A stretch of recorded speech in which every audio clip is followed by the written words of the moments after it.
You should know which civilizations were severely damaged or destroyed by the Great Flood. Please let us know in the comments where you are watching this history video and what time you are watching it. And be sure to subscribe to our channel for more history videos in the future. Imagine a world suddenly swallowed by water. Cities vanish beneath raging waves. Mountains become islands. Entire populations are erased in a single cataclysmic night, leaving only a handful of survivors to carry the fragile flame of humanity forward. This is not the plot of a modern disaster film.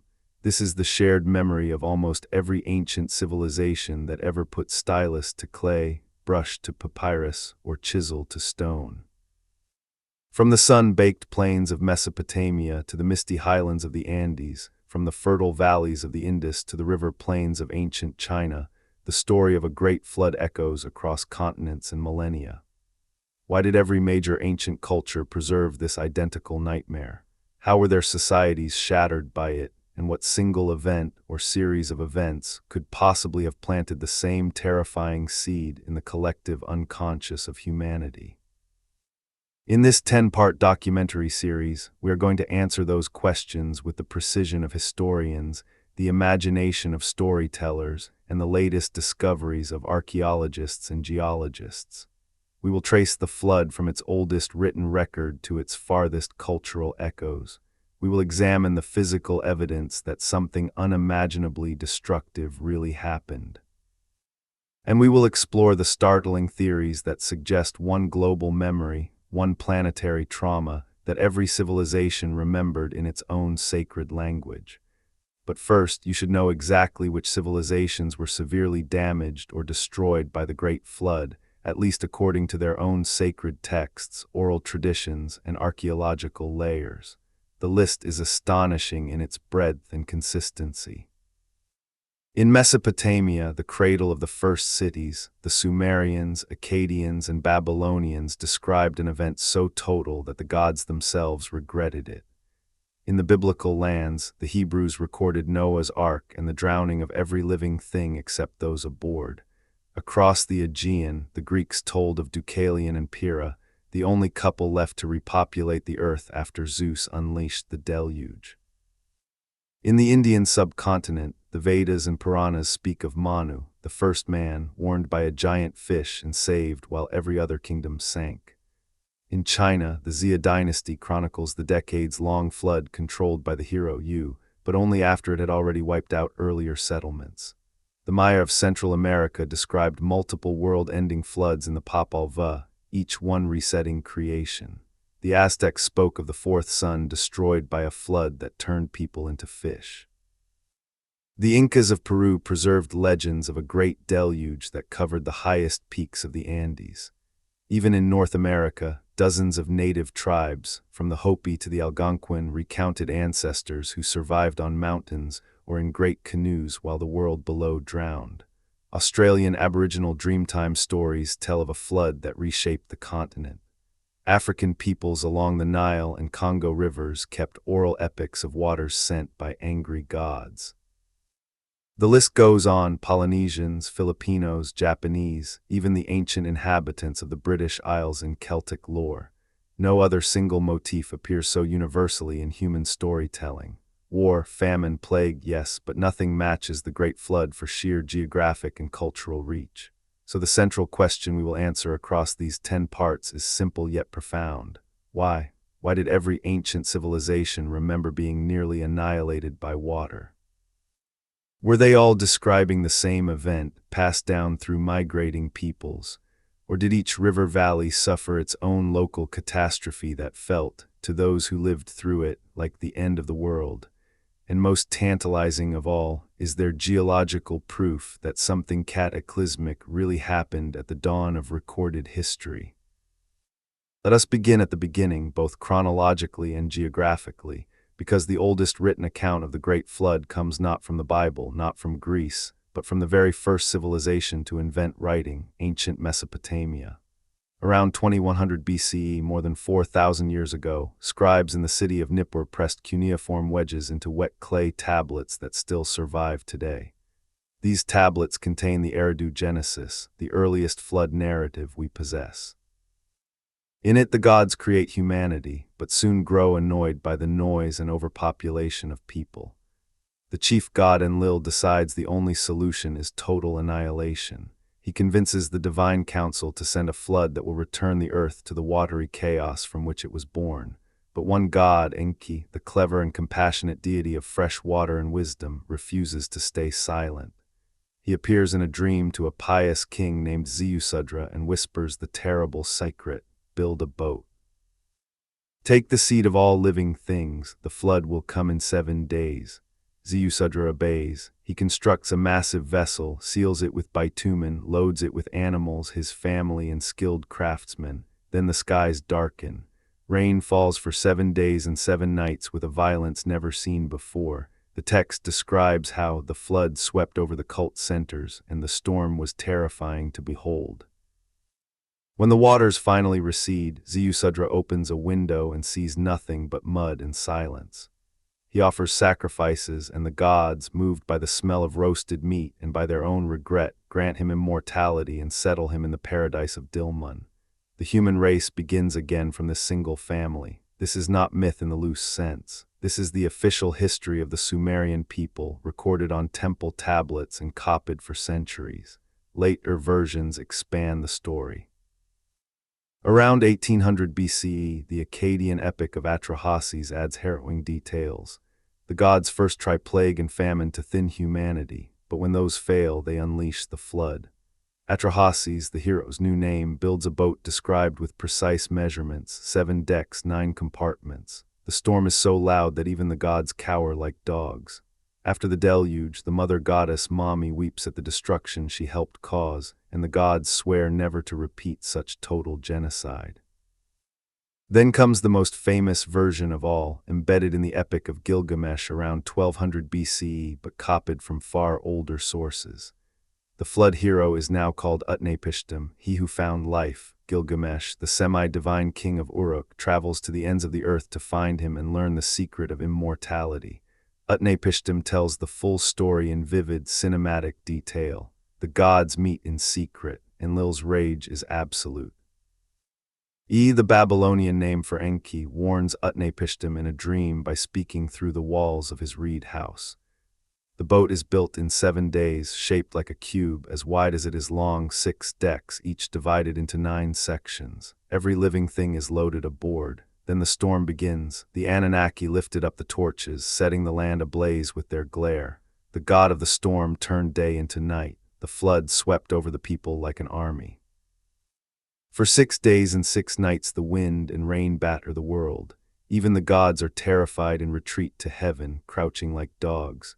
On the 7th day the storm subsides. Utnapishtim opens a hatch and sees a world of flat, endless water. He releases a dove, then a swallow, then a raven. Only the raven does not return, proving dry land has reappeared. The boat grounds on Mount Nimush. Sacrifices are offered. The gods swarm like flies to the smell. Ishtar, the goddess of love, vows never to forget the horror. Enlil is initially furious that anyone survived, but he rebukes him. How could you bring a flood without reason? Punish the sinner, not the innocent. In the end, Utnapishtim and his wife are granted eternal life in the distant east. These Mesopotamian accounts are not bedtime stories. They were recited in temples, performed in festivals, and treated as factual history, and the physical evidence is chilling. In the 1920s and 1930s, British archaeologist Leonard Woolley excavated the Royal Cemetery at Ur and found a thick, sterile layer of clean river silt 8 feet deep, completely devoid of artifacts, sitting directly between layers of human occupation. He cabled London, "We have found the flood." At first it seemed to confirm the biblical story on an epic scale. Later excavations at other Sumerian cities, Kish, Shirappak, and Uruk, revealed similar flood deposits at roughly the same stratigraphic level, dated between 2900 and 2800 BCE. These were not gentle annual inundations of the Tigris and Euphrates. These were sudden, catastrophic layers of silt up to 3 meters thick in places, suggesting a wall of water that swept down from the northern mountains and buried entire cities under mud in a matter of hours. How were these civilizations affected? The the Sumerian city-states never fully recovered their pre-flood glory. The early dynastic period that followed shows smaller populations, simpler architecture, and a shift in religious emphasis from confident temple building to desperate appeasement of angry gods. The flood became the defining trauma in their literature. Kings traced their dynasties to after the flood. Law codes and royal inscriptions constantly reminded people that divine wrath could return. The psychological scar was permanent. Humanity was living on borrowed time only because the gods had shown mercy once.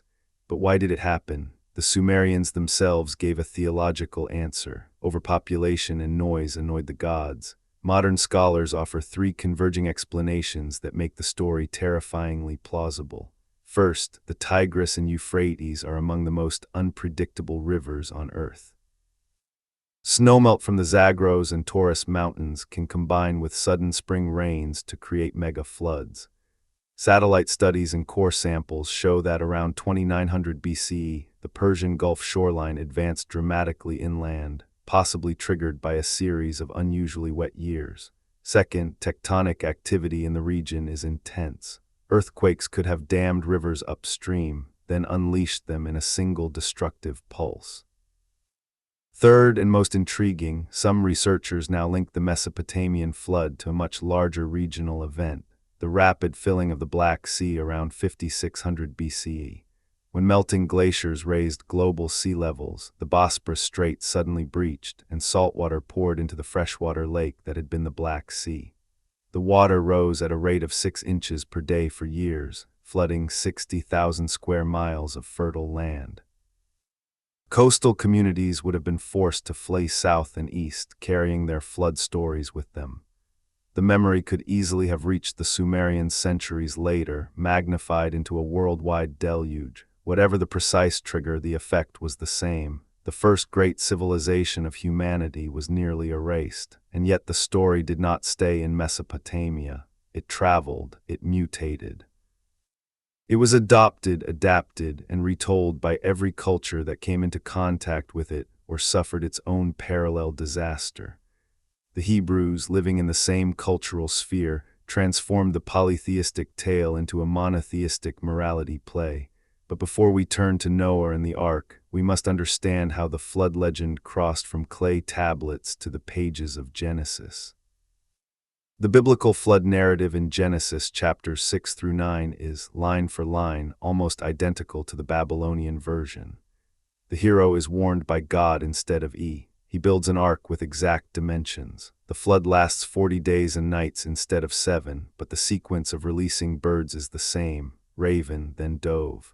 The mountain of Ararat is simply the Hebrew name for the same region where Utnapishtim's boat landed. Even the detail of the sweet-smelling sacrifice that pleases God appears in both.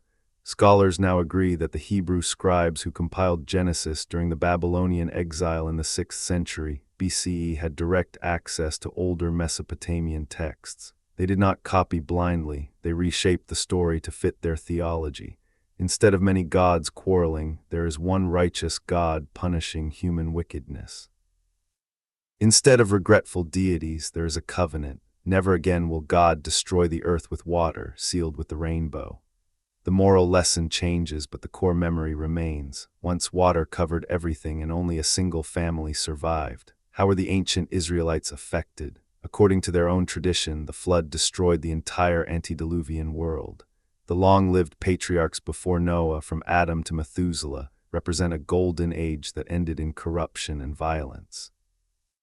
After the waters receded, Noah's 3 sons, Shem, Ham, and Japheth, became the ancestors of all nations. The Hebrews saw themselves as direct descendants of Shem, chosen to preserve monotheism. The flood explained why the world was the way it was, divided into nations, speaking different languages, constantly tempted by sin. It also justified their covenant with God, obey the laws given at Sinai, or risk another judgment. Archaeological evidence in the Levant is less dramatic than in Sumer, but there are clear flood layers at sites like Jericho and Megiddo dated to the early 3rd millennium BCE. More importantly, the psychological impact shaped an entire religion. Every time the Jordan River flooded or the rains failed, priests reminded the people of Noah. Every rainbow became a divine promise. The Great Flood was not ancient history, it was a living warning. Yet even as the Hebrews refined the story, older and parallel traditions continued in neighboring cultures. The Greeks, who traded with the Near East from at least the 8th century BCE, produced their own version centered on Deucalion, son of Prometheus. In Ovid's later retelling and earlier fragments from Hesiod, Zeus decides to destroy the Bronze Age humans because of their brutality. Prometheus warns his son Deucalion to build a chest. The flood lasts 9 days. Deucalion and his wife Pyrrha land on Mount Parnassus. When the waters recede, they consult the oracle of Themis and are told to throw the bones of their mother behind them. Understanding that the earth is their mother, they throw stones that turn into men and women. The new race is born from rock tougher than the old one. The Greek flood explains the origin of their own city-states and the hardiness of their people. It also served political purposes. Different regions claimed Deucalion's descendants as founders. Athens said Deucalion's son Hellen was the ancestor of all Greeks. The story was so important that temples were built to Zeus Phyxios, the god who protected survivors. Archaeological work in Thessaly, where the Greek flood supposedly centered, has uncovered massive alluvial deposits from around 2000 BCE, suggesting a real regional catastrophe that could have inspired the legend. We could stop here and already see the pattern. One traumatic memory spreading like ripples from a stone dropped in the Tigris-Euphrates basin. But the flood stories continue far beyond the Mediterranean. In the next part of this documentary, we will cross the oceans of time and distance to India, where the story of Manu and the fish becomes the foundation of an entire cosmic cycle. We will discover how the same deluge that destroyed Sumerian cities was remembered on the banks of the Indus and Ganges, as the moment when Dharma itself was nearly extinguished. We will examine the astonishing parallels between the Babylonian Ark and the Indian boat of Manu, and we will ask whether trade routes or migrating Indo-European peoples carried the tale eastward, or whether India suffered its own independent flood that felt just as final. The story is only beginning. The waters are still rising in our memory. Stay with us as we follow the Great Flood to every corner of the ancient world, because understanding why every civilization remembered being drowned is the key to understanding who we are, where we came from, and what we might still have to fear from the restless oceans of our planet. Because understanding why every civilization remembered being drowned is the key to understanding who we are, where we came from, and what we might still have to fear from the restless oceans of our planet. Now we journey eastward, beyond the mountains that separate the Fertile Crescent from the vast Indian subcontinent, to one of the most ancient and continuous living traditions on Earth, the civilization of the Indus Valley and the Vedic people who followed. Here the Great Flood is not merely a tale of destruction, it is woven into the very fabric of cosmic time itself. In India, the deluge is remembered not as a singular, one-time catastrophe, but as a recurring phase in an eternal cycle of creation, preservation, and dissolution. The name of the flood hero is Manu, the very word from which the Sanskrit term for man or humanity is derived. Manu is not just a survivor, he is the progenitor of the current age of humankind. The earliest written reference appears in the Shatapatha Brahmana, composed around 900–700 BCE, though the oral tradition is undoubtedly far older. In this text, Manu is fishing in a river when a tiny fish leaps into his hands and begs for protection. He places it in a jar, then a pond, then the sea as it grows miraculously into a gigantic horned fish, identified later as Matsya, the fish incarnation of the god Vishnu. The fish warns Manu, "In the year that I reach my full size, a great flood will come and destroy all creatures. You must build a boat." Manu obeys. He constructs a large vessel according to precise instructions, takes aboard the seeds of all plants, the 7 rishis, great sages, and the essence of every animal. When the deluge arrives, the fish returns, now enormous, with a golden horn. Manu ties a rope to the horn, and the fish tows the boat through the raging waters until it rests safely on the peak of the northern mountain, often identified as Himavat, the Himalayas. After the waters subside, Manu performs a sacrifice from which a woman named Illa or Ida is born. Together they repopulate the earth. From this union spring the human lineages that populate the current world age, known as the Manvantara. Later Puranic texts, especially the Matsya Purana, Bhagavata Purana, and Mahabharata, elaborate dramatically. The flood is now explicitly cosmic. At the end of each kalpa, a day of Brahma lasting 4.32 billion human years, the world dissolves partially or completely. But the version most relevant to our inquiry occurs at the transition between Manvantaras. The current Manvantara is the seventh, ruled over by Vivasvata Manu, the son of Vivasvan, the sun god. The previous 6 Manvantaras each ended with a deluge or similar catastrophe. In the story of the seventh, the demon Hayagriva steals the Vedas from Brahma while he sleeps, threatening cosmic knowledge itself. Vishnu, as Matsya, intervenes twice, first retrieving the Vedas, then saving Manu and the sacred texts from the flood that follows. The boat is described in epic detail, massive, multi-storied, sealed with oils and resins, carrying not just biological seeds but the very scriptures that define Dharma, cosmic order. How severely was ancient Indian civilization affected? The archaeological record provides tantalizing clues. The mature phase of the Indus Valley civilization, 2600–1900 BCE, ended abruptly. Mohenjo-Daro, Harappa, Lothal, Dhalavira, all the great cities, were abandoned within a few centuries. Layers of thick silt and fine clay cover street levels in many sites, especially at Mohenjo-Daro, where a famous flood deposit, up to 30 feet thick in places, was once interpreted as evidence of a massive inundation from the Indus River. Although later studies showed multiple smaller floods over centuries rather than one apocalyptic event, the final abandonment coincides with major climatic shifts. The weakening of the Indian summer monsoon around 2100–1900 BCE, prolonged droughts, drying of the Ghaggar-Hakra river system, identified by many scholars as the Vedic Sarasvati, and possibly large-scale river avulsions that turned fertile plains into desert. Entire populations migrated southeast toward the Ganges plain. The once urban, trade-rich society fragmented into smaller villages. Writing disappeared for centuries. When literacy re-emerges in the Vedic period, the society is pastoral horse-riding, fire-sacrificing, radically different from the peaceful, grid-planned cities of the Indus. The flood myth may therefore encode a real memory of environmental collapse. Rivers changing course catastrophically, monsoons failing, sea levels subtly rising along the Gujarat coast, evidenced by submerged Harappan ports like Lothal's dockyard, forcing mass migrations. The story of Manu being towed to the safety of the mountains perfectly mirrors the movement of people and culture from the drying Indus basin to the wetter Himalayan foothills and Gangetic plain. The preservation of the Vedas by the rishis aboard the boat symbolizes the desperate safeguarding of knowledge during chaos. In this sense, the Indian flood was not just physical destruction, it was a civilizational reset. The old world of standardized bricks, great baths, and maritime trade sank beneath mud and memory. What survived was carried forward in oral verse, eventually written down as the Rigveda around 1500–1200 BCE. Strikingly, the parallels with Mesopotamia are unmistakable yet uniquely adapted.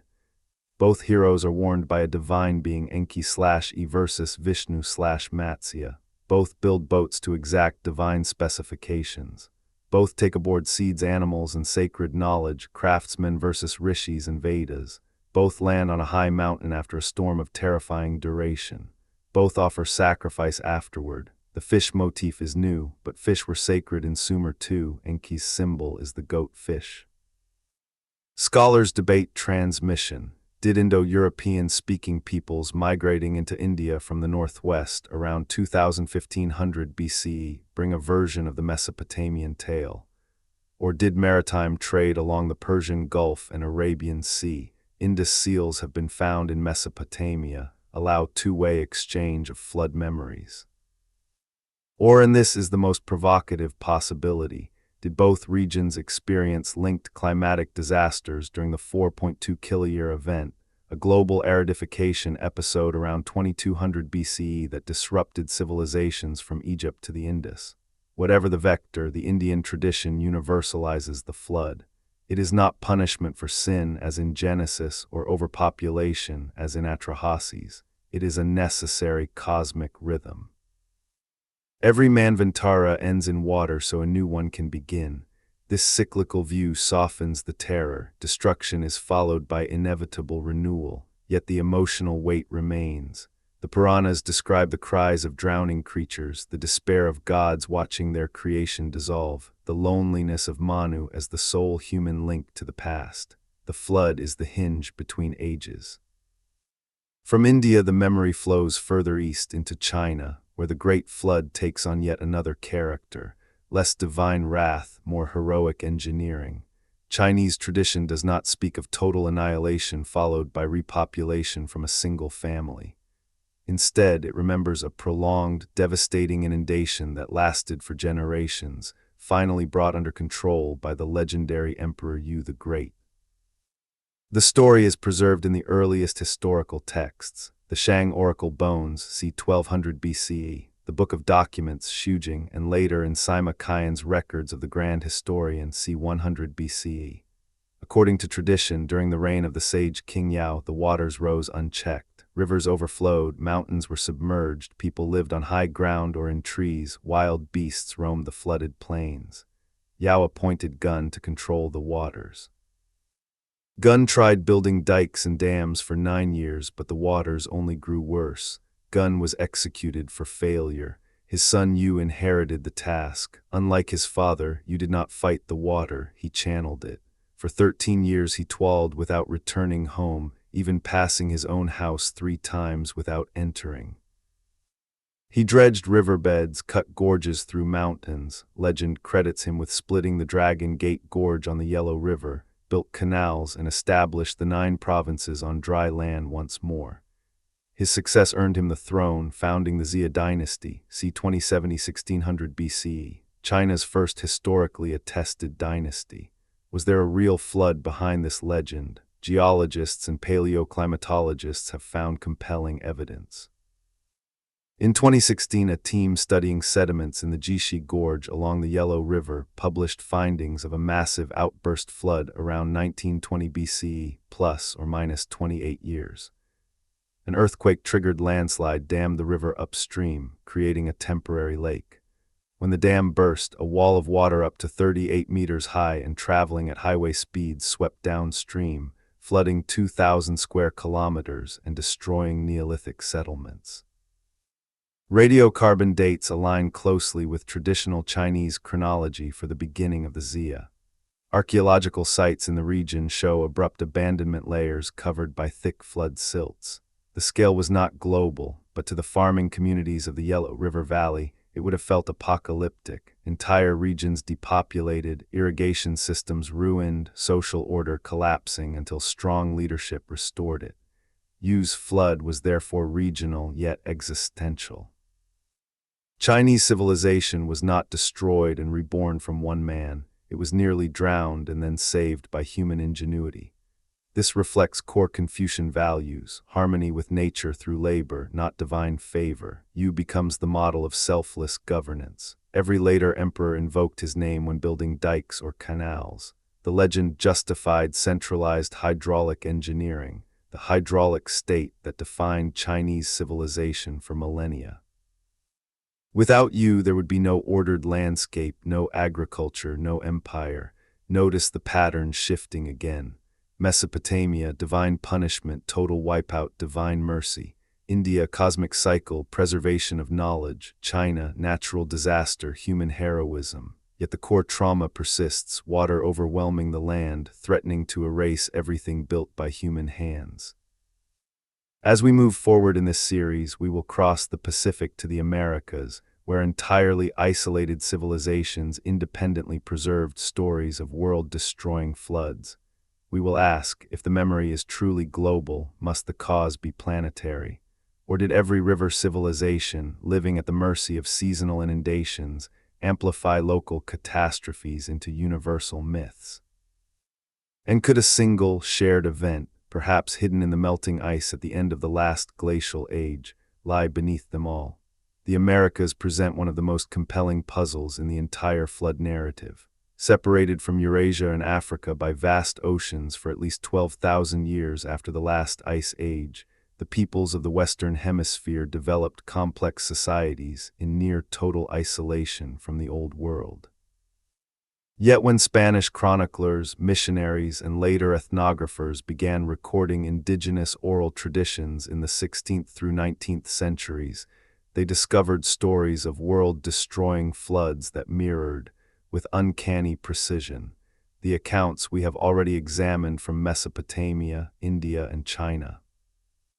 How could entirely separate branches of humanity preserve such parallel memories unless the trauma was either extraordinarily ancient, carried across the Bering Land Bridge before the oceans rose, or triggered by the same planetary scale forces that affected every continent?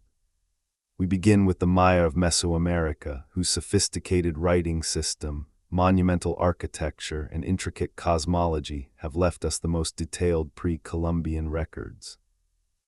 The single most important surviving text is the Popol Vuh, the sacred book of the K'ich Maya, written in the Quiché language using the Latin alphabet shortly after the Spanish conquest, but clearly preserving centuries-old oral and hieroglyphic traditions. In the Popol Vuh, creation is not a single event but a series of failed attempts by the gods. The first humans, made of mud, dissolve in water.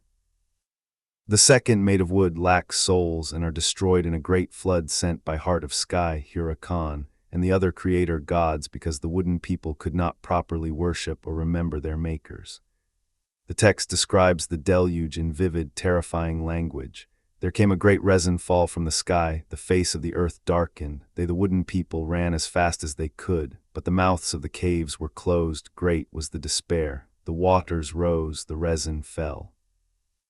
The face of the earth was obscured, and all the wooden people were killed.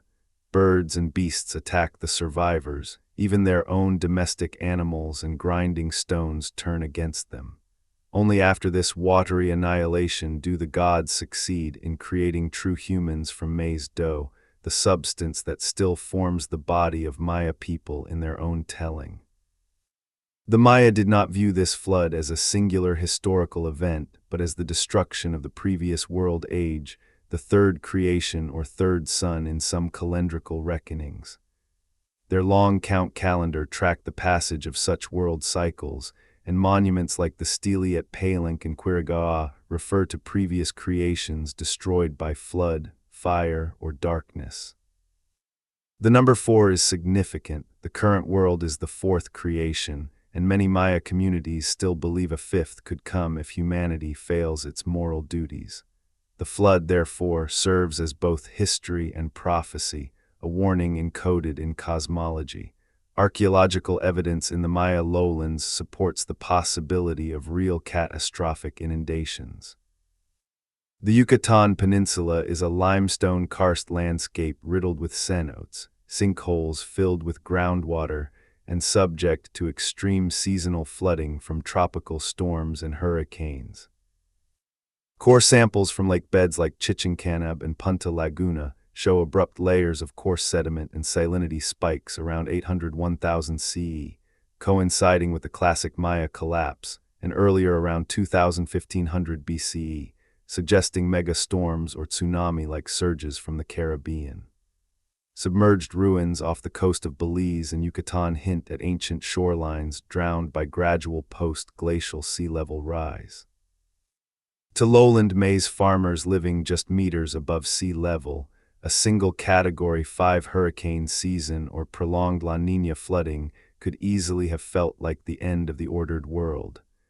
Further north in central Mexico, the Aztecs, Mexica, preserved an even more structured sequence of world destructions. Their cosmology, recorded in the Codex Vaticanus A, the Legend of the Suns, and by Spanish chroniclers such as Bernardino de Sahagun and Diego Duran, describes 5 successive suns or world ages. Each ends in catastrophe. The The first sun, Nahui Oslatl, ruled by Tezcatlipoca, was destroyed by jaguars devouring the inhabitants. The second sun, Nahui Ehecatl, ruled by Quetzalcoatl, ended in hurricanes that turned people into monkeys. The third sun, Nahui Quiahuatl, ruled by Tlaloc, was annihilated by a rain of fire. The fourth sun, Nahui Atl, ruled by Chalchutlicue, the goddess of water, was destroyed by a universal flood. In this age, the people became fish, or in some versions were transformed into birds to escape drowning. Only one man, Tata, and his wife Nene survived.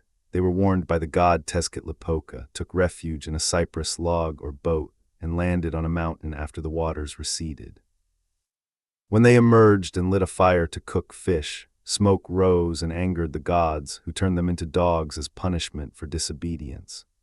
Humanity then had to be recreated for the fifth sun, our current era, which will end in earthquakes unless appeased by sacrifice. The Aztec flood is dated mythically to the end of the fourth sun, but their historical memory placed the transition around what would correspond to roughly 3000–2000 BCE in conventional chronology. Striking details: the single surviving couple, the mountain landing, the post-flood sacrifice or transgression, echo Gilgamesh, Noah, Deucalion, and Manu so closely that early Spanish friars assumed indigenous peoples had somehow received fragments of the biblical story through divine providence or ancient diffusion. Modern scholars reject simple borrowing after Columbus. The motifs predate European contact in oral form and appear in pre-conquest codices and stone carvings. How were Aztec society and its predecessors affected? The Valley of Mexico is a closed highland basin surrounded by volcanic mountains and dominated by the interconnected lakes of Texcoco, Xochimilco, Chalco, and Xaltacan. Before the Aztecs built Tenochtitlan, earlier cultures such as Cuicuilco and Teotihuacan flourished and then declined. Massive flood deposits and lake sediment cores indicate periodic catastrophic inundations, especially during wetter climatic phases around 1000 BCE and again in the post-classic period. The Chinampa, floating garden system that fed millions, was itself a direct response to chronic flooding, raising agricultural fields above water level. The annual New Fire ceremony, when the Aztecs extinguished all fires and relit them to ensure the fifth sun continued, carried an undercurrent of flood anxiety. Water had already ended one world, and neglect of the gods could bring it again. Southward still, in the Andean highlands, the Inca and their predecessors remembered their own deluge. According to Spanish chroniclers such as Garcilaso de la Vega, himself part Inca, and Felipe Guamán Poma de Ayala, Viracocha, the creator god, grew angry with the wickedness of early humanity and unleashed a flood from a sacred cave at Pacaritampu or from Lake Titicaca. The waters rose until they covered even the highest peaks. Only a few pious people survived by climbing to the top of Mount Huaycapata or by floating in a box or boat until the waters subsided. Viracocha then repopulated the earth by creating new humans from stone or clay at Tiahuanaco. Some versions describe 6 or 7 survivors emerging from the sacred cave after the flood to become the ancestors of the Inca royal line. Geological evidence in the Andes is dramatic. The Altiplano and coastal regions show signs of massive glacial lake outburst floods, GLOFs, during deglaciation around 12,000–8,000 BCE, when enormous ice-dammed lakes like Lake Titicaca's predecessor suddenly drained, sending walls of water down valleys.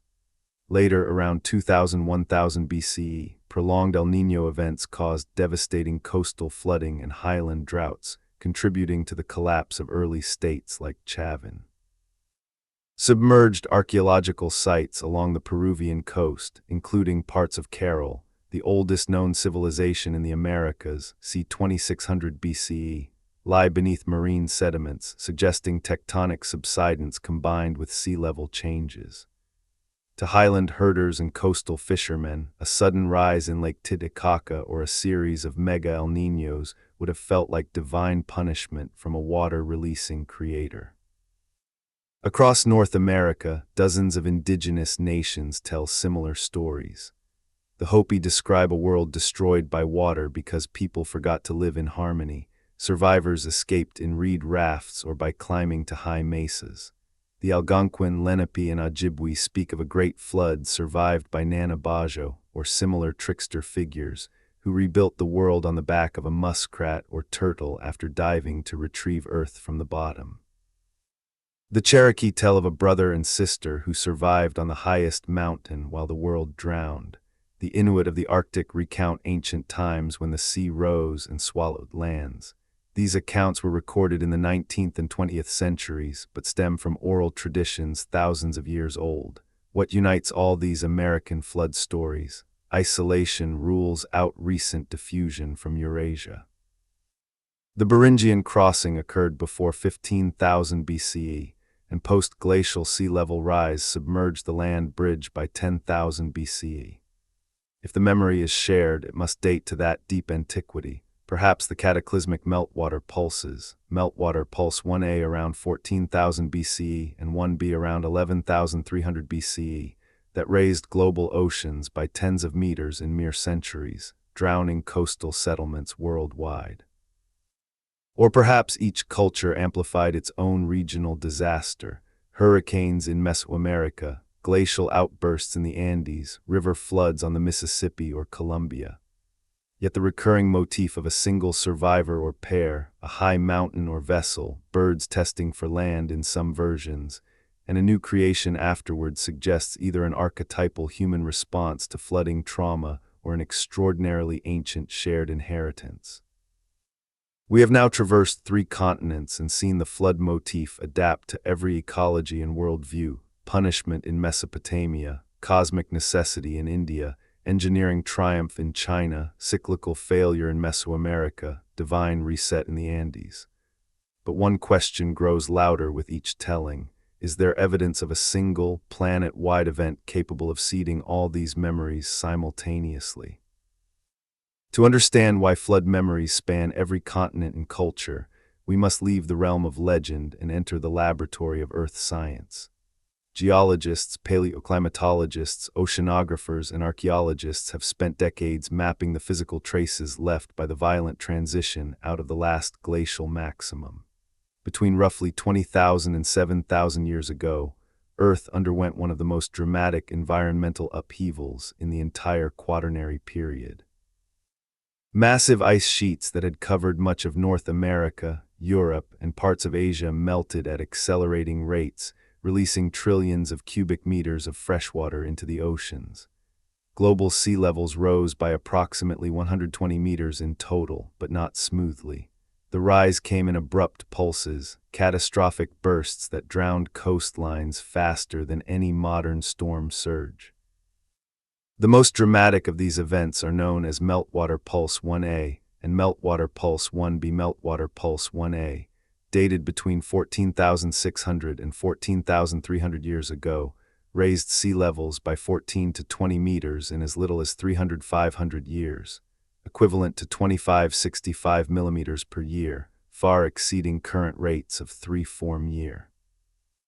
Meltwater Pulse 1B, around 11,400–11,100 years ago, added another 7–10 meters in a similarly compressed time frame. These pulses were not gradual tides, they were driven by the sudden drainage of enormous proglacial lakes dammed behind retreating ice fronts. When those ice dams failed, walls of water hundreds of meters deep and kilometers wide surged toward the sea, scouring channels, depositing massive sediment fans, and inundating low-lying human habitats at rates of several meters per day in the worst affected zones. Coastal archaeological sites worldwide bear witness. In the Persian Gulf, once a broad river valley fed by the Tigris, Euphrates, and Karun, sea levels were 100–120 meters lower during the glacial maximum. Human settlements thrived there until about 10,000–8,000 years ago, when accelerating inundation submerged thousands of square kilometers. Core samples from the Gulf floor reveal abrupt shifts from terrestrial soils to marine sediments exactly at the levels predicted by meltwater pulses. Similarly, the Sunda Shelf, now the South China Sea between Indonesia, Malaysia, and Vietnam, and the Sahel Shelf, connecting Australia to New Guinea, were dry land bridges crossed by migrating humans. Both drowned rapidly during the same pulses, forcing populations inland and likely generating oral traditions of lands swallowed by the sea that persist in Aboriginal Australian and Southeast Asian flood myths. The Black Sea Deluge hypothesis, proposed by William Ryan and Walter Pittman in 1997 and refined by subsequent research, offers one of the most concrete candidates for a regional catastrophe that could have seeded Near Eastern flood legends. During the glacial maximum, the Black Sea was a large freshwater lake, about 100–150 meters below modern level, isolated from the Mediterranean by the Bosporus sill.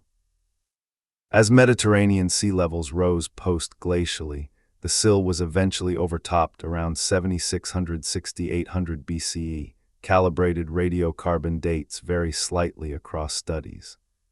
When the breach occurred, saltwater cascaded in at an estimated 50 cubic kilometers per day, equivalent to 200 Niagara Falls, raising the lake level by up to 15 centimeters per day for months or even years. The flooding inundated 100,000 square kilometers of fertile coastal plain, an area larger than modern Bulgaria. Human settlements along the ancient shoreline, potentially Neolithic farming villages, would have been forced to flee rapidly upslope. Marine cores show a sharp transition from freshwater to saltwater fauna, and drowned river valleys, submerged canyons, extend far out into the modern Black Sea floor. Critics argue the inundation may have been slower than the catastrophic Noah's flood model, perhaps taking centuries rather than weeks, but even a multi-decade rise would have been devastating to Stone Age communities with no concept of long-term sea level change. The timing aligns reasonably with the deep background of Mesopotamian, biblical, and possibly Greek flood traditions. Refugees moving south and east could have carried eyewitness accounts that, over generations, were mythologized into stories of a sudden, divinely ordained deluge. Further north, the catastrophic drainage of Lake Agassiz Ojibwe around 8,200 years ago, the 8.2 kiloyear event, released so much freshwater into the North Atlantic that it disrupted ocean circulation, causing a sudden 13 degrees C cooling across the northern hemisphere lasting 150–300 years. This cold snap is recorded in Greenland ice cores, European lake sediments, and Mesopotamian proxy records as a period of intensified aridity followed by heavy precipitation, conditions that could trigger mega floods in river systems like the Tigris-Euphrates. Some researchers link this event to the abandonment of early Neolithic sites in the Near East and the cultural shifts that preceded Sumerian urbanism. Another controversial but increasingly discussed trigger involves extraterrestrial impacts. The Younger Dryas impact hypothesis posits that fragments of a disintegrating comet or asteroid airburst over North America, Greenland, and possibly northern Europe around 12,900 years ago, igniting widespread wildfires, destabilizing the Laurentide ice sheet, and triggering meltwater pulse 1b black mats, thin sediment layers rich in nanodiamonds, magnetic microspherules, iridium, and platinum. Appear at dozens of sites across 4 continents exactly at the onset of the Younger Dryas cold snap. If confirmed, such an impact winter would have melted ice violently, while simultaneously causing torrential rains from atmospheric dust and soot, creating perfect conditions for widespread flooding followed by drought. Proponents argue this cosmic event explains the sudden extinction of megafauna, the collapse of Clovis culture in North America, and the near-simultaneous appearance of flood myths worldwide.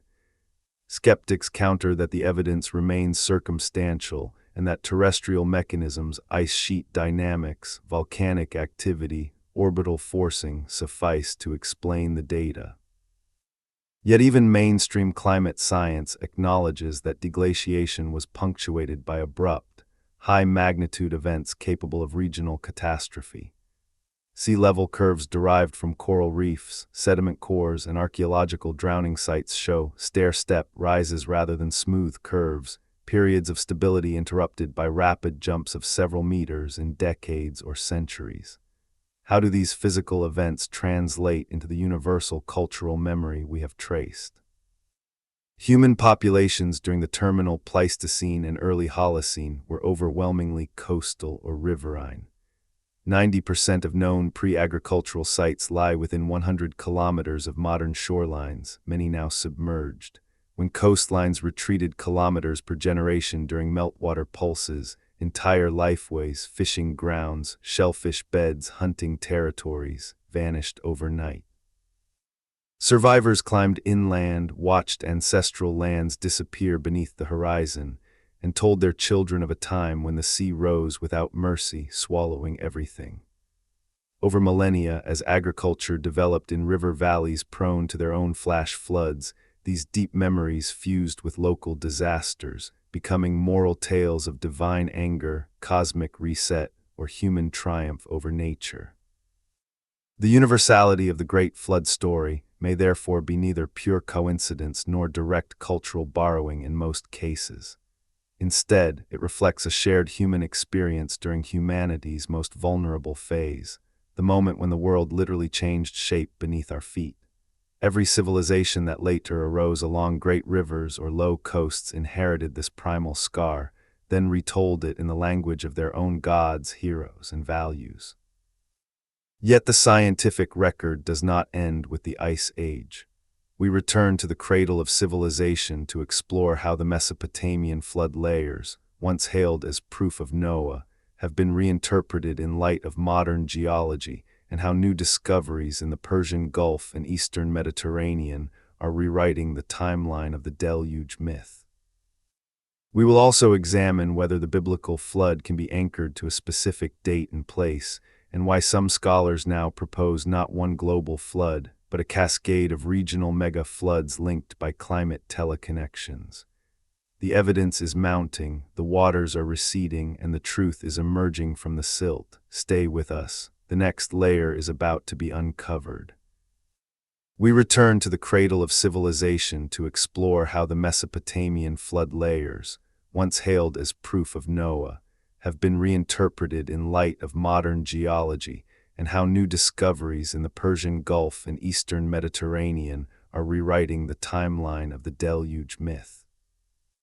We will also examine whether the biblical flood can be anchored to a specific date and place, and why some scholars now propose not one global flood, but a cascade of regional mega-floods linked by climate teleconnections. The evidence is mounting, the waters are receding, and the truth is emerging from the silt. Stay with us. The next layer is about to be uncovered. When Leonard Woolley excavated Ur in the 1920s and encountered that thick, clean silt layer separating two phases of human occupation, the headlines were immediate and sensational. We have found the flood. The deposit, 8 to 11 feet thick at Ur, contained no pottery shards, no tools, no bones, only fine river mud. Woolley dated it roughly to the early 3rd millennium BCE and declared it evidence of the biblical deluge on a Mesopotamian scale. Similar sterile silt bands appeared at Kish, Shirapak, and other Sumerian sites, seemingly at comparable stratigraphic horizons. For a generation, these flood layers were cited as archaeological confirmation of Genesis, the epic of Gilgamesh and Atrahasis. The story seemed settled. Around 2900 BCE, a single, enormous inundation had swept down the Tigris-Euphrates Valley, burying cities under meters of sediment and inspiring the world's oldest written flood epics. Modern re-examination, however, has complicated the picture dramatically. Detailed stratigraphic studies conducted in the 1960s through 2000s, including those by the British School of Archaeology in Iraq and later Iraqi-led teams, revealed that the famous flood layer at Ur is not a single basin-wide event. Instead, it belongs to a series of at least 5 distinct silt deposits spanning several centuries, roughly 3,500–2,800 BCE. Each layer varies in thickness and composition from site to site. At Ur, the thickest band corresponds to about 2900 BCE, but at Kish the equivalent horizon is thinner and offset by a century or two. At Shirapak another flood deposit sits slightly higher in the sequence. Radiocarbon dating of organic material immediately below and above these layers confirms they are not synchronous. Rather than one cataclysm, archaeologists now interpret them as evidence of repeated, severe but localized flooding episodes, major avulsions, sudden channel shifts of the Euphrates, levee breaches during extreme snowmelt years, or storm surges pushed up from the Persian Gulf during periods of high sea stand. This reinterpretation does not diminish the cultural impact. To the people living through any one of these events, the destruction would have been total. Adobe houses dissolving, irrigation canals choked with silt, barley fields turned to swamp, livestock drowned, populations displaced or decimated. A single such flood could erase a city-state's economic base for generations. The memory of the worst of them, likely the event around 2900 BCE, was magnified in oral tradition until it became the flood, an archetype of divine judgment that later scribes fixed in clay as the backdrop for Ziusudra, Atrahasis, and Utnapishtim. The repetition of floods in the archaeological record actually strengthens the case for why the story became so central. The Tigris-Euphrates floodplain was, and remains, one of the most flood-prone environments on Earth. Annual inundation was essential for fertility, but the line between blessing and catastrophe was razor-thin. Even more intriguing are recent underwater surveys in the northern Persian Gulf. During the last glacial maximum, when sea levels were 120 meters lower, the Gulf was a broad, fertile river valley extending 800 kilometers southeast from the present Shat al-Arab. Two major rivers, the combined Tigris-Euphrates and the Karun from Iran, flowed through it toward a coastline near the Strait of Hormuz. Neolithic and early Chalcolithic settlements dotted this plain, evidenced by Ubaid period pottery and flint tools dredged from the seafloor or found on now submerged islands. Around 8000–6000 BCE, accelerating post-glacial sea level rise, combined with sediment input from the rivers, began flooding this valley from the southeast. By 4000 BCE, the head of the Gulf had advanced to near the latitude of modern Basra. By 3000 BCE, it reached approximately its current position. High-resolution bathymetric maps and sediment cores collected by international research vessels since the 1990s show submerged river channels, ancient deltas, and possible man-made structures beneath 20–40 meters of water. Some researchers hypothesize that a cluster of late Ubaid settlements, c. 4530–800 BCE, along this drowned coastline could represent the antediluvian world remembered in Sumerian king lists as existing before the flood.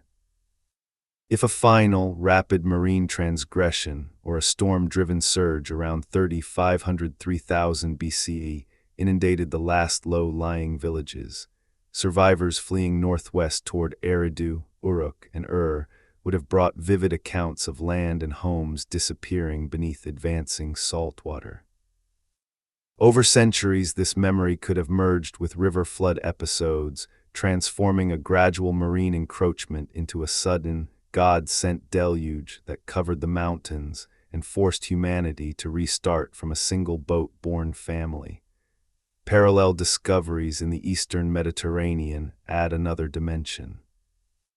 Core samples from the Nile Delta and Israeli coastal plain show evidence of a major climatic perturbation around 4200–4000 BCE, the so-called 4.2 kiloyear aridification event. Global in scope, this dry period disrupted monsoon systems in India, weakened Nile floods, desiccated the Sahara, and caused mega droughts across the Fertile Crescent. In Mesopotamia, the drought was followed by a sharp rebound to unusually wet conditions around 3900–3600 BCE, triggering enhanced river flows and widespread flooding. Proxy records pollen, ostracods, stable isotopes from Lake Van, the Dead Sea, and Sarek Cave indicate that this wet phase included several extreme precipitation events capable of generating basin-wide floods. The coincidence of drought followed by deluge may explain why Atrahasis describes the gods first attempting famine and plague before resorting to water. The story could encode a real climatic sequence. For the biblical flood, scholarly attempts to anchor it historically have focused on two main windows. The short chronology favored by conservative interpreters places Noah around 2348 BCE, based on literal Genesis genealogies, aligning loosely with the Ur flood layer. More critical scholarship, noting the Mesopotamian literary dependence, dates the composition of the Genesis account to the Babylonian exile, 6th century BCE, but allows that the underlying tradition could reflect events as early as 2900 BCE or even the Black Sea inundation centuries before. A minority view, popularized by geologist Robert Ballard and others, links the Noah story directly to the Black Sea flood around 5600 BCE, arguing that displaced farming communities carried the memory southward into Canaanite and later Hebrew culture. Increasingly, researchers favor a multi-causal model, no single global flood, but a chain of interconnected regional catastrophes between 14,000 and 2800 BCE. Meltwater pulses drowned Ice Age coastlines, the Black Sea filled rapidly, the Persian Gulf Valley submerged, the 8.2 kiloyear cooling and 4.2 kiloyear aridification triggered river instability, repeated Euphrates avulsions buried Sumerian cities. Each event left survivors who told the tale, and as populations mixed through trade, migration, and conquest, the stories converged into a universal motif. The Great Flood became humanity's oldest shared nightmare because water, in all its forms, was the single greatest agent of sudden landscape-altering destruction our ancestors faced. Yet the narrative does not end in silt and sea-level curves. We turn to the Eastern Mediterranean and Aegean, where Greek, Minoan, and possibly Atlantean legends intersect with volcanic eruptions, tsunamis, and Bronze Age collapse. We will investigate whether the Deucalion flood preserves memory of the massive Thera eruption around 1600 BCE and how Santorini's cataclysm may have rippled outward to influence myths across the ancient world. The trail of water and fire is growing hotter. Stay with us. The next chapter erupts from beneath the waves. The Greek flood legend of Deucalion and Pyrrha, preserved most fully in Ovid's Metamorphoses but rooted in much earlier Hesiodic and Pindaric fragments, carries an unmistakable echo of sudden, sky-darkening catastrophe. Zeus, enraged by the impiety and violence of the Bronze Age race, decides to wipe them out with water rather than fire. Prometheus warns his son Deucalion in advance. Deucalion builds a chest, not a full ark, but a sealed wooden vessel large enough for himself and his wife Pyrrha. The deluge lasts 9 days and nights. Rivers burst their banks, the sea overruns the land, mountains become islands. All creatures drown except those aboard the chest or clinging to the highest peaks. When the waters finally recede, the couple lands on Mount Parnassus or Othrys in some versions. They consult the oracle of Themis at Delphi and receive the cryptic command, "Throw behind you the bones of your great mother." Interpreting Great Mother as earth and bones as stones, they cast rocks over their shoulders. The stones soften, take human shape, and become the new hardy race of men and women born from stone, less soft than their predecessors. This tale, like so many others, explains human origins after near-total destruction. But its details invite comparison with real geological violence in the Aegean world. The most dramatic candidate is the late Bronze Age eruption of Thera, modern Santorini, one of the largest volcanic events in recorded human history. Radiocarbon dating, ice core acidity spikes, and tree ring anomalies now converge on a date between 1627 and 1600 BCE, with 1610–1590 BCE the tightest consensus range. The eruption was VEI 7 volcanic explosivity index, ejecting at least 60 cubic kilometers of magma, roughly 4 times the volume of Krakatau in 1883. The island of Thera, then a thriving Minoan outpost, was shattered. A caldera 10 kilometers across collapsed, triggering a sequence of tsunamis that radiated across the eastern Mediterranean. Tsunami modeling shows waves 150 meters high striking northern Crete, 150 km south, within 20-40 minutes, overtopping coastal palaces and settlements. Akrotiri, the Pompeii of the Aegean, was buried under 60 meters of pumice and ash before the main collapse. Residents had already evacuated, suggesting precursory earthquakes. Ash fell as far as Egypt and the Levant. Acid aerosols reached Greenland and may have caused a short volcanic winter across the northern hemisphere. Proxy records from speleothems in Israel, pollen in Anatolia, and Nile flood levels indicate disrupted precipitation patterns for decades afterward. How severely did this affect Minoan civilization?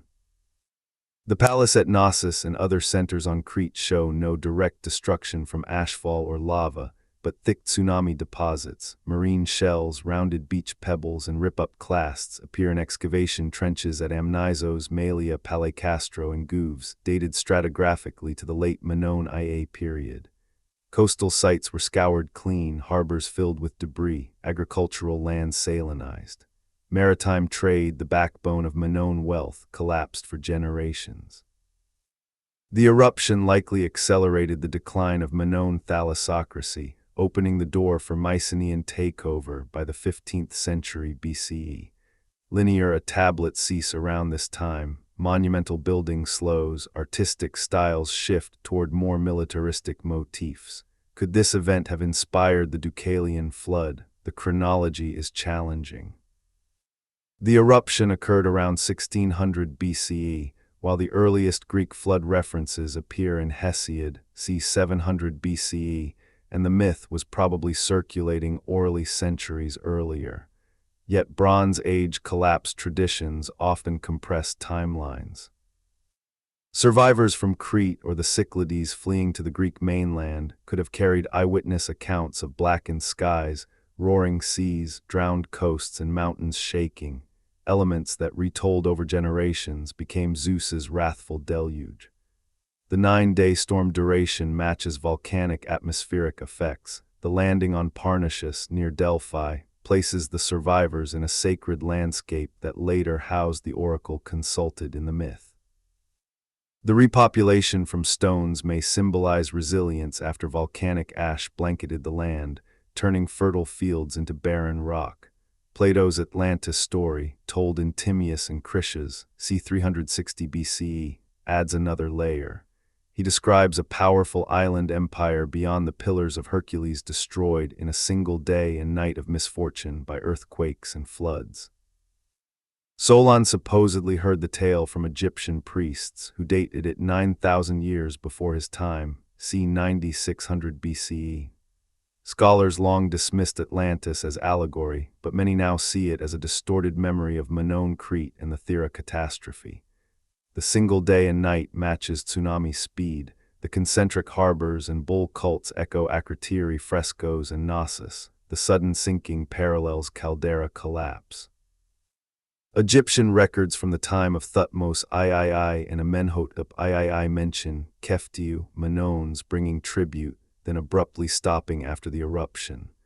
The 9,000-year figure may be a mistranslation or exaggeration of 900 years, Solon's era minus Thera. Beyond Greece, the eruption's ash and climatic ripples may have influenced other flood traditions.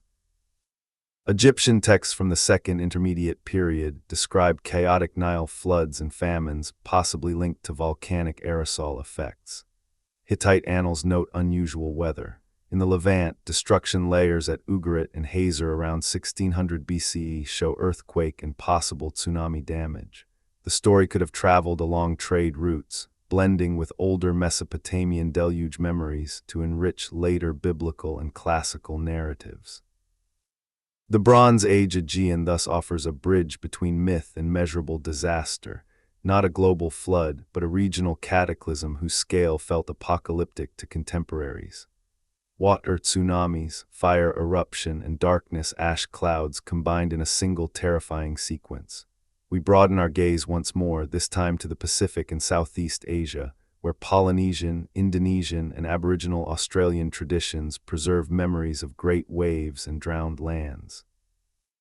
We will explore oral epics of sunken continents, volcanic island disappearances, and post-glacial inundations that reshaped entire archipelagos.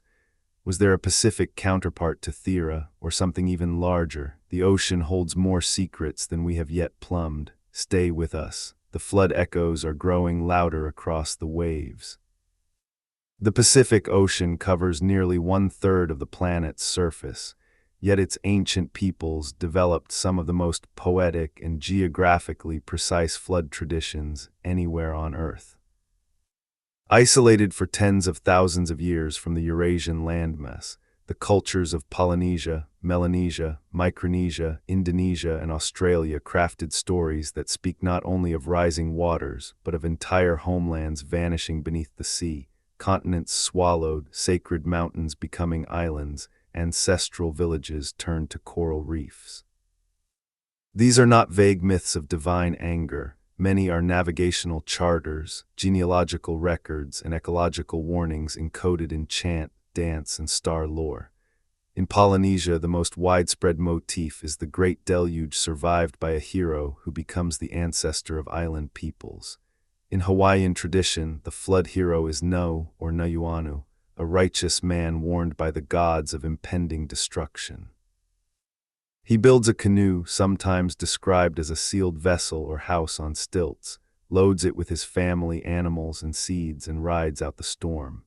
After many days, the waters subside, and his canoe grounds on Mauna Kea or another high peak. No offers sacrifice, and from his descendants spread the Hawaiian chiefly lines. Similar accounts appear across the triangle. In Samoa, the flood survivor is Tagaloa Lagi or Pele. In Tonga, it is Maui in some cycles. In the Marquesas, it is Tiki. The Maori of New Zealand recount the deluge survived by Tahaki or Ruatapu, whose anger causes the sea to rise and drown the wicked. Ruatapu's chant warns, the waves will come, the land will sink, only the mountains will remain.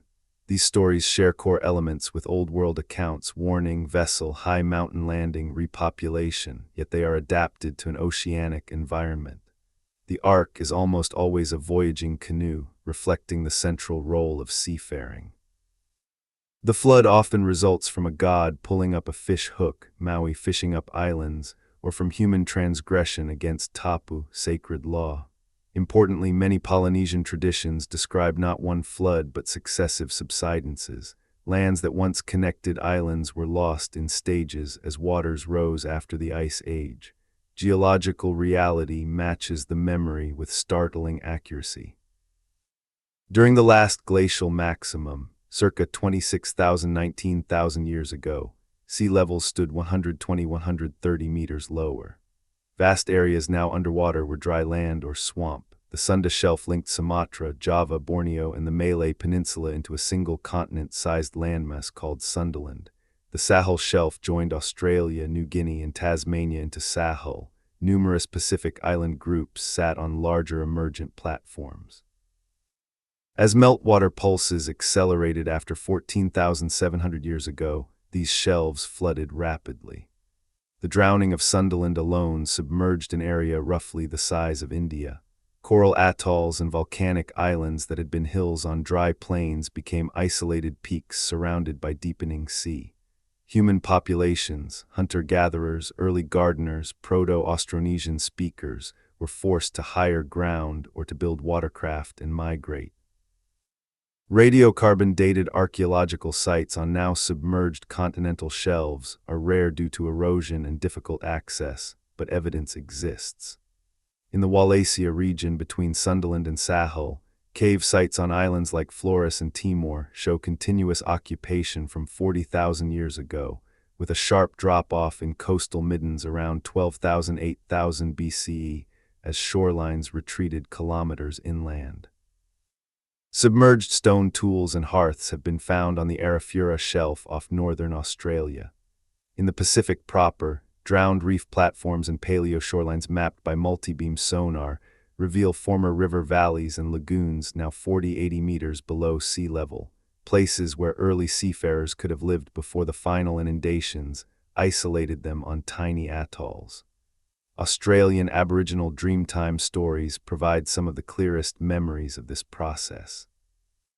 The Yolngu of Arnhem Land speak of Bamapana, a great flood sent when ancestral beings broke law, causing the sea to rise in separate lands. The Gunditj Mara describe the submergence of a vast coastal plain where their ancestors hunted. The Tiwi Islands were once joined to the mainland. Their oral histories recount walking to the big land before water cut them off forever.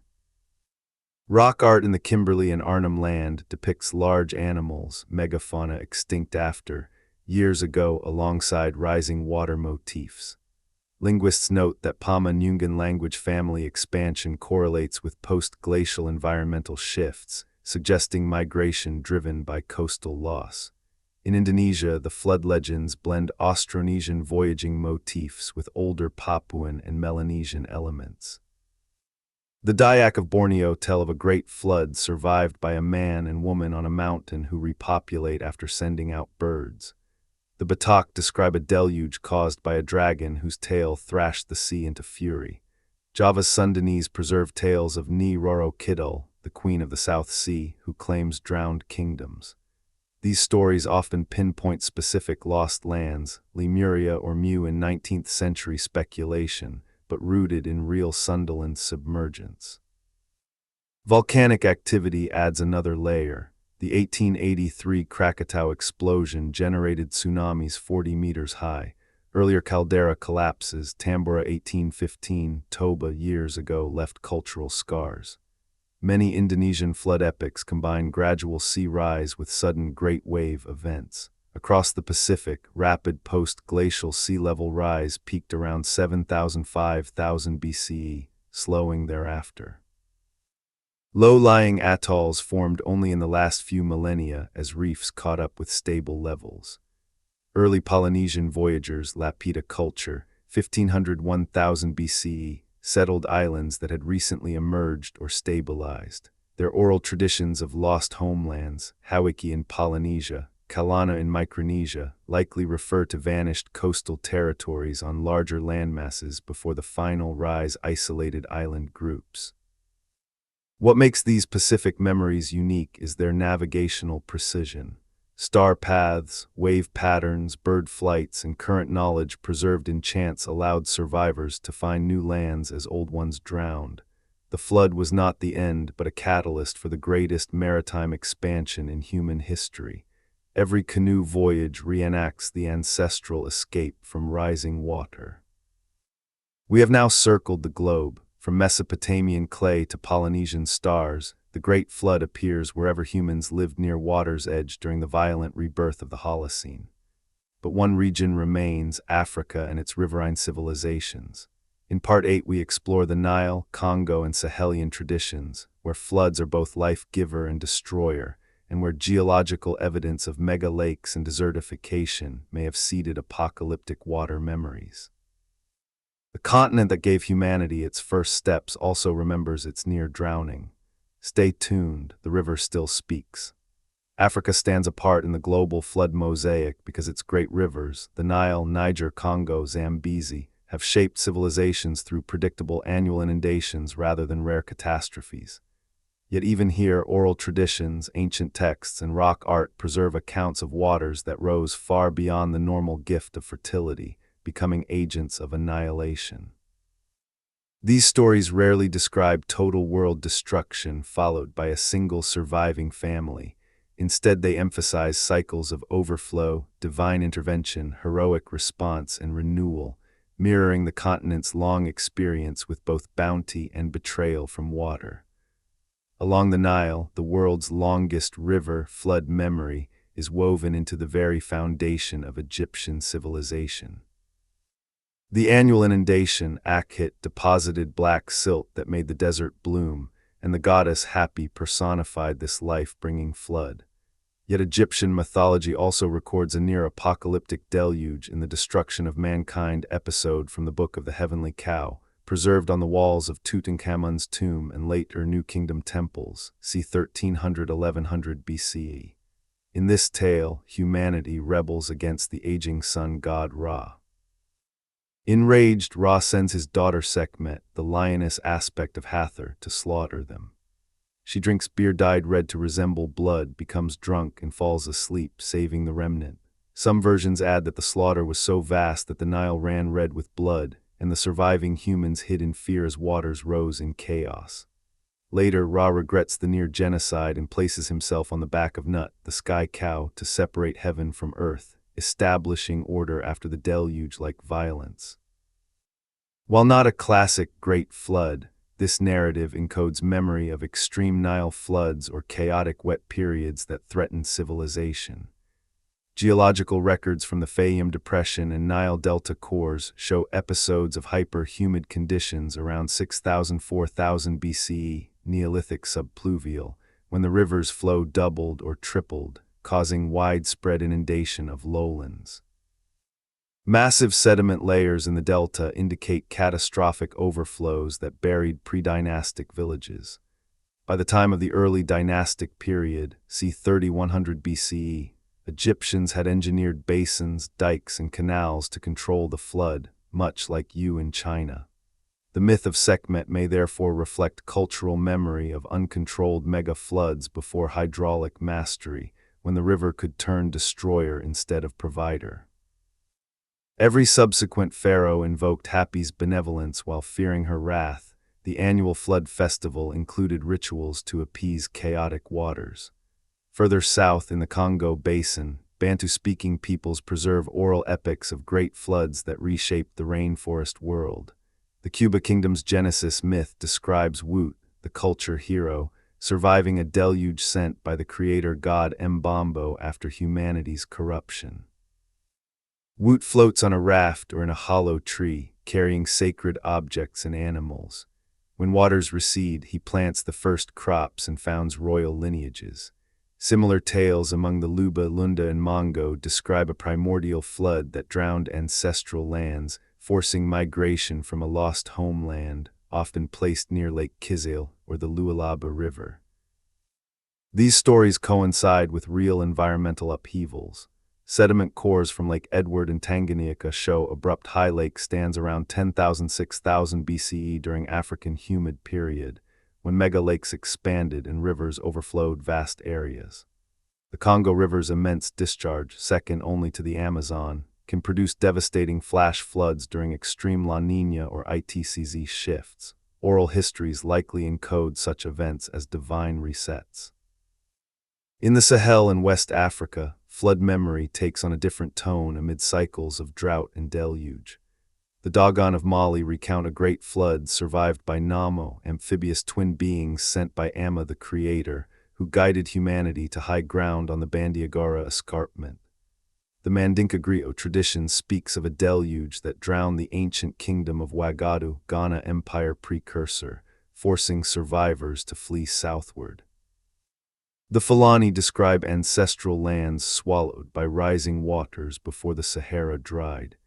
These accounts align with paleoclimatic evidence. The African humid period, c. 11,000–5,000 BCE, turned the Sahara into savanna dotted with lakes and rivers. Lake Chad swelled into Mega Chad, covering 350,000 square kilometers, larger than the modern Caspian Sea. Around 5500–4500 BCE, rapid aridification began, but punctuated by extreme wet spells that caused massive overflows from paleo lakes. Rock art in the Tassili Enager and Tibesti depicts boats, fish, and drowning figures amid once lush landscapes now desert. As populations migrated to river valleys like the Niger Bend, these memories of when the desert was sea fused with local inundations. The Niger River's inner delta near Timbuktu experiences annual flooding that can turn vast plains into temporary lakes. Catastrophic overflows, as in 2012, or historical mega-floods around 1000 CE, destroyed mud brick cities and displaced thousands. Songhai and Bambara traditions describe floods sent by river spirits, jinns or pharaoh, when taboos are broken, requiring sacrifice or heroic diversion of waters, echoes of Yu's labor. Across sub-Saharan Africa, the flood is rarely total annihilation, it is transformation.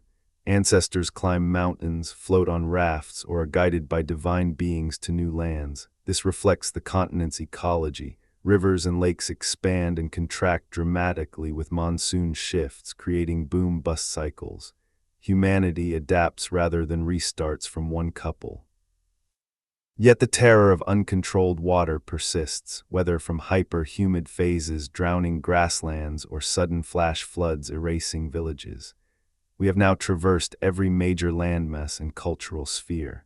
The Great Flood motif adapts to local rivers, volcanoes, tsunamis, and post-glacial seas, yet its core endures, water as both creator and destroyer, memory as survival tool. We synthesize these threads asking the ultimate question: was there one shared event at humanity's dawn, or do thousands of parallel disasters explain the universality? We examine competing theories, comet impacts, crustal displacement, solar outbursts, and weigh what science can and cannot prove. The pieces are falling into place. Stay with us. The full picture is about to emerge from the depths. After journeying across every continent, every major river system, every volcanic arc and drowned continental shelf, the pattern is undeniable. Nearly every ancient culture that reached a level of complexity capable of preserving memory, whether in clay, papyrus, stone, oral verse, or star-guided chant, carried forward a story of water rising to obliterate the known world. The details shift: a cube-shaped ark in Mesopotamia, a fish-towed boat in India, a reed raft in Polynesia, a sealed chest on Parnassus, a floating log in Aztec myth, a mountain refuge in Andean lore.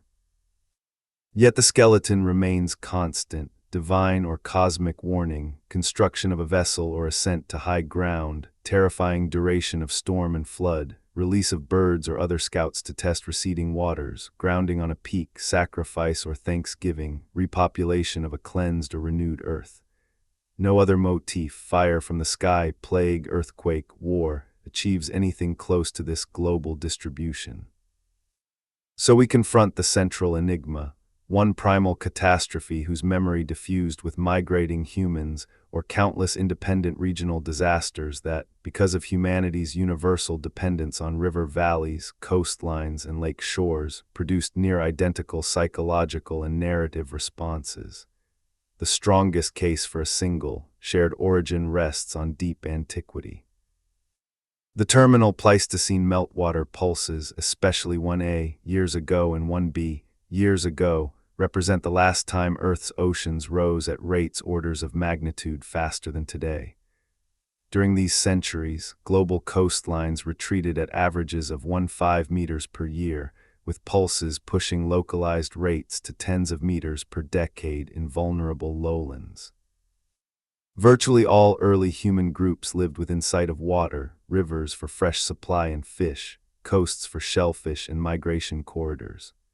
When those edges vanished beneath advancing seas, the trauma would have been existential. Entire seasonal territories, burial grounds, hunting paths, gathering zones erased in living memory. Survivors moved upslope or built watercraft, watched ancestral lands become horizonless water, and encoded the horror in stories passed mouth to ear across generations. Because this happened simultaneously across disconnected landmasses, Sunda to Sahel, Beringia to the Atlantic seaboard, Persian Gulf to Black Sea, the resulting myths would carry parallel architecture even without later contact. Supporting this view are the submerged cultural landscapes now being mapped by underwater archaeology. Off India's Gulf of Cambay, sonar surveys have detected geometric structures and possible hearth scatters at 20-40 meters depth, provisionally dated to 9500–7500 BCE. In the North Sea's Doggerland, submerged plain connecting Britain to Europe, Mesolithic tools, barbed points, and worked antler have been dredged from fishing nets, marking a once populous hunting territory lost to rising water around 6500 BCE. In the Mediterranean, Neolithic sites off Israel's coast lie beneath 5–12 meters of water, flooded during the final Holocene transgression.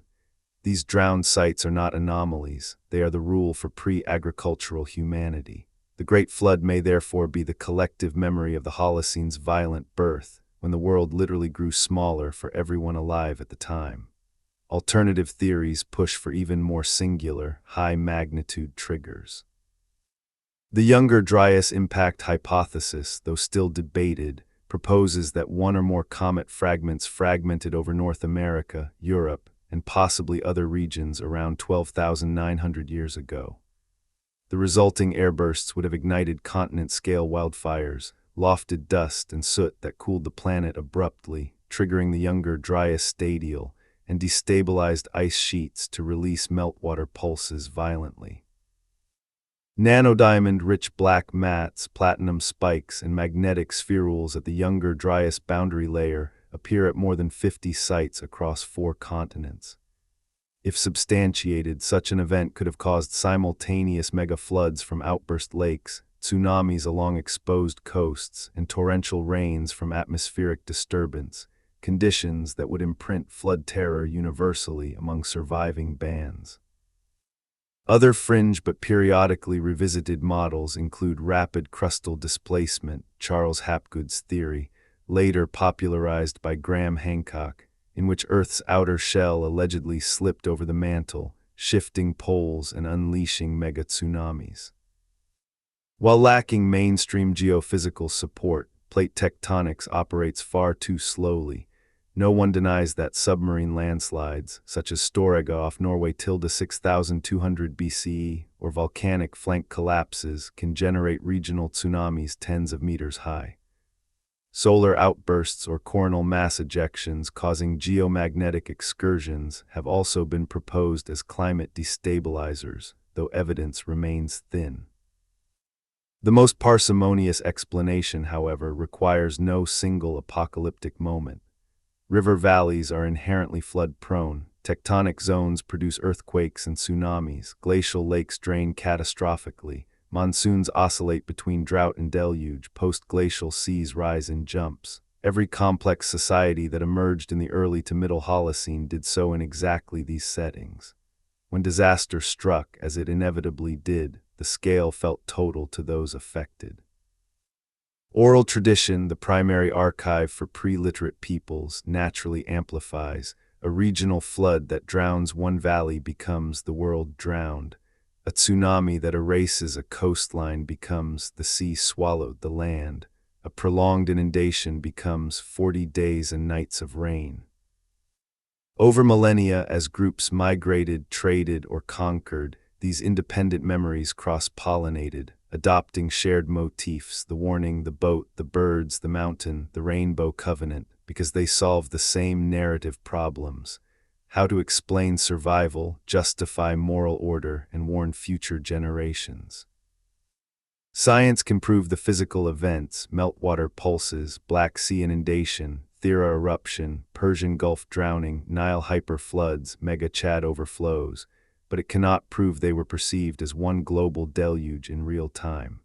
The universality likely arises from convergence: similar environmental threats plus similar human psychology plus similar storytelling needs equals similar myths. Yet the possibility of an extraordinarily ancient shared kernel, carried from Africa during the out-of-Africa migrations, then refreshed by terminal Pleistocene cataclysms, cannot be ruled out. Either way, the Great Flood is humanity's longest surviving story because water remains our greatest friend and deadliest foe. We have followed the Great Flood from the oldest cuneiform wedges of Sumer to the star-guided chants of Polynesia, from the maize fields of the Maya to the escarpments of the Dogon, from the drowned shelves of Sunderland to the silt-buried streets of Ur. Every telling, no matter how distant in space or time, circles back to the same primal fear: water, the source of all life, can become the instrument of its ending. The boat, the mountain, the birds, the rainbow, the sacrifice, these are not coincidences of borrowing. They are the universal grammar humans invented to process the unthinkable, the sudden erasure of everything familiar beneath an unstoppable tide. Today, in the early 21st century, that grammar feels urgently relevant again. Global mean sea level has risen 21-24 centimeters since 1880, with acceleration in recent decades.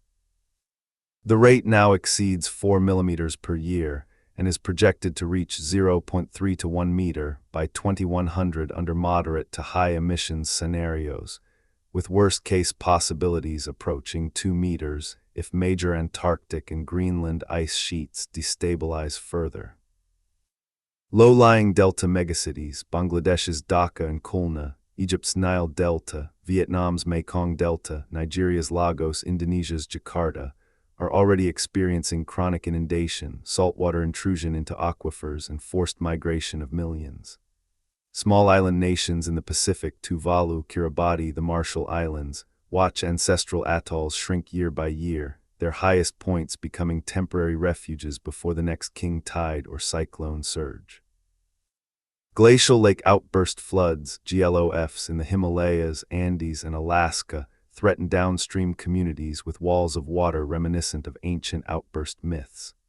Intensifying monsoons in South Asia and extreme rainfall events in Europe and North America produce flash floods that drown neighborhoods in hours, just as the Euphrates once buried Sumerian brick. The ancient stories were never just entertainment or theology. They were survival manuals. They taught obedience to natural rhythms, respect for warning signs, whether a god's whisper or a fish leaping into a fisherman's hands, preparation, build the boat, climb the mountain, store the seeds, and renewal after loss, offer thanks, replant, repopulate. They reminded every generation that the world is not static. It can change shape beneath our feet in a single lifetime. Modern science has quantified what myth could only dramatize. The cryosphere is melting, the thermohaline circulation is weakening, atmospheric moisture content is rising roughly 7% per degree of warming, and extreme precipitation events are becoming more frequent and intense. The same physical forces that drowned Doggerland, filled the Black Sea, submerged Sunderland, and avulsed the Tigris now operate under human amplification. Yet the ancient narratives also carry hope. No tradition ends with total extinction. There is always a survivor, Ziusudra, Manu, Deucalion, No, Yu, Noah, Tata, and Nene, Woot, who carries forward the ember of knowledge, culture, and life itself. The flood is never the final chapter, it is the hinge between ages. Today's parallel lies in adaptation and ingenuity.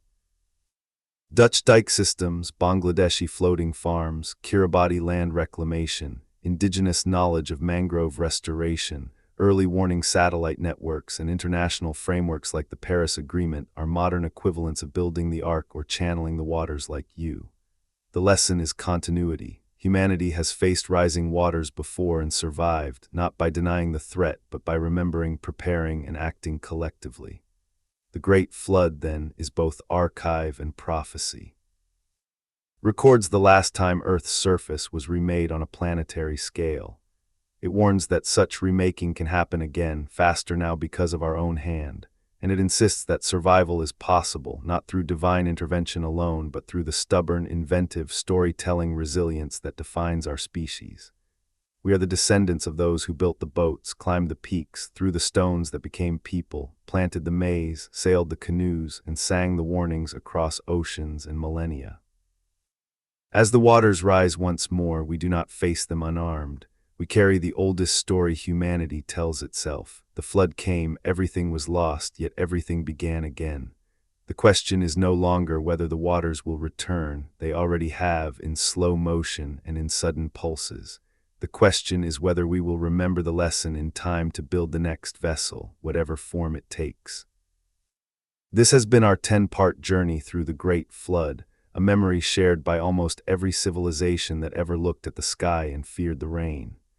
Thank you for traveling with us from the clay tablets of Nippur to the star paths of Polynesia, from the cenotes of the Maya to the drowned plains of Doggerland.